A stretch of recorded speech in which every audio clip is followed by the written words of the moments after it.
Well, hello and welcome to another in the series of Cafe Insights. I'm Andrew Vine, CEO of the Insight Bureau, and today it's my very great pleasure to be in conversation with Dr. Dambisa Moyo, internationally renowned economist, columnist, author and speaker. So Dambisa is originally from Zambia, educated there in the US and the UK, has a doctorate in economics from Oxford University, previously worked at the World Bank and for a while at the investment bank Goldman Sachs, and is a best-selling author. And in fact, the three books are Dead Aid, Why Aid is Not Working and How There is a Better Way for Africa, How the West Was Lost, 50 Years of Economic Folly and the Stark Choices That Lie Ahead, and Winner Take All, China's Race for Resources and What It Means for the World. So welcome. Thank you. Nice to see you back in Singapore again. Good to see you. So what brings you here? So here for a commodity conference, the Global Traders Summit. We'll be talking a little bit about the macroeconomic environment and then getting into more detail about the commodity environment. Okay. And generally, what keeps you busy these days? So in addition to writing books, I sit on the boards of 4 companies, including Chevron, Barclays Bank, Barrick Gold, and the technology company in Silicon Valley called Seagate. So I've been quite busy with those, as you can imagine. The oil prices keeping us attentive, but also a lot of the macroeconomic shifts, deglobalization themes in particular, have meant that a lot of the board work is around reconstituting the businesses to make sure that they are versatile in a world that becomes much more siloed.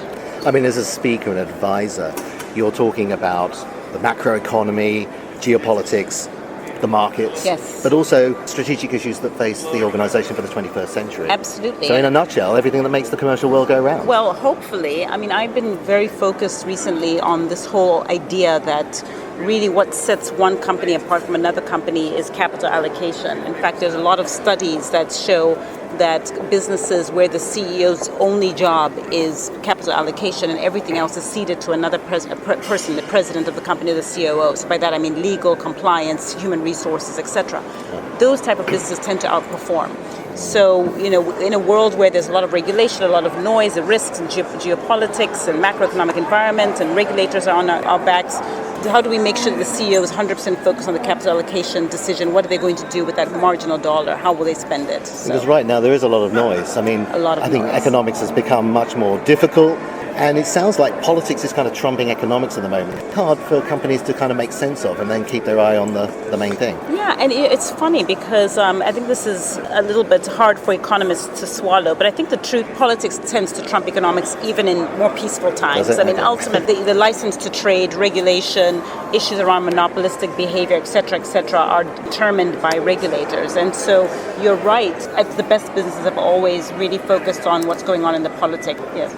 You talk a lot about globalization and all the issues related to being a global company and operating in a global world. Yes.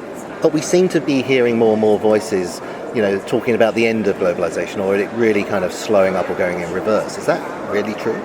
Well, if you think about the 4 key pillars of the globalization theme, it was really around trade, liberalization.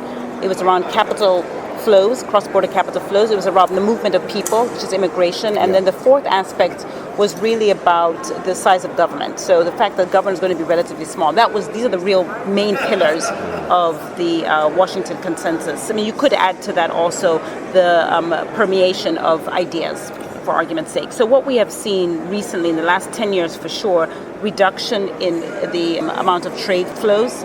Trade growth is stalled globally over the past 10 years. It's definitely been much lower than we've seen in the previous years. We've also seen the increase in protectionism, whether it's naked protectionism in tariffs and quotas or the use of exchange rates. So clearly a decrease in global trade.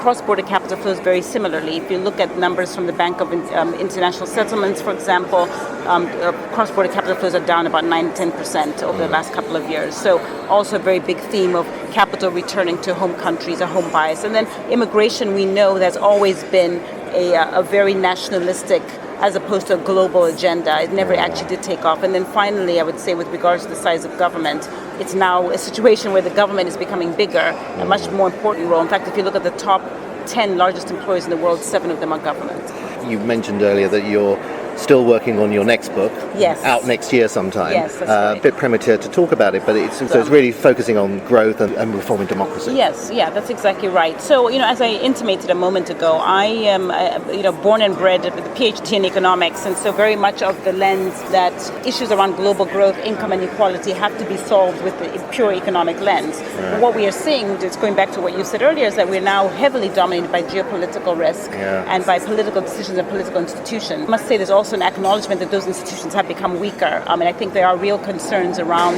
the nature of the decision-making process, the decisions around Brexit, why was that made, or the election of Trump as president, how did we get to that situation? And so really, rather than put a lens on blatantly non-democratic countries, people tend to talk about North Korea or Cuba or even China. I was very keen to investigate how we might improve democracy in the quest for creating economic growth, or at least jump-starting economic growth, seeing it as it's quite stagnant. Right. Because when you come to Asia, that question of democracy, it's not quite the same, a capitalistic system, but with an Asian slant. Yes, and I think it's also about this whole idea of short-termism. I think that's ultimately what the problem is in the democratic process, is that it's inbuilt to the electoral process is this short-termism. And it's always refreshing to come to Asia. We just saw last week the One Belt, One Road conference in China. They're pledging $100 billion, real expansive long-term thinking about infrastructure build at the very same time that the U.S. has been rated D+ in terms of their infrastructure. So the conversation is completely different, and I think that there's something there. And the conversation about China's changing. Now it's looking more at the near infrastructure channels. For me, I've spent an hour with the Chinese president, a small group of us, a couple of years ago. And I think what impressed me is that there's a lot of tactics, a lot of noise.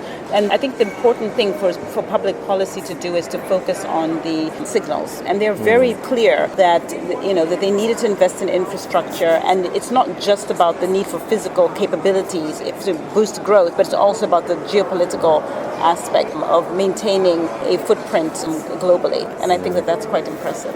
Yeah. And so the prospects for Asia, despite everything, the kind of uncertainty, seems to be as strong as ever. Well, I think that as long as China is able to successfully do the transition from export-led investment into more consumer-led, which is what their plan is, that's where the story really hitches on that. Because obviously, I think that they will face challenges. It's not going to be linear. There's a lot of issues around their debt and non-performing loans, etc. We've heard this story for many, many years. But I think their ability to transition an economy that size is really where the success of this region lies. Yeah. And in Singapore here, we're even more conscious of the potential of ASEAN as well, which I think people were looking for as an additional engine of growth, so that not all eggs were in China's basket. Yeah, and you're absolutely right. I think that, it's almost naive, especially since I've had the luxury of traveling throughout Asia. It's naive, really, to just focus on China. What you're seeing in other parts of the region, you're right next door to a 200 million population in Indonesia, 30 million to the north with Malaysia, etc. I think that there is a broader conversation to be had, not just about the geopolitics, which people tend to veer towards, but also more generally about economic prospects. And India, of course, as well. Absolutely, right. Which has always been promising, but never quite delivering what we want, but still is, And yet again, another live experiment about the failings of democracy. It's got lots of promise, and I personally love the idea of being free. But I think that it's a live experiment. China and India, roughly the same population.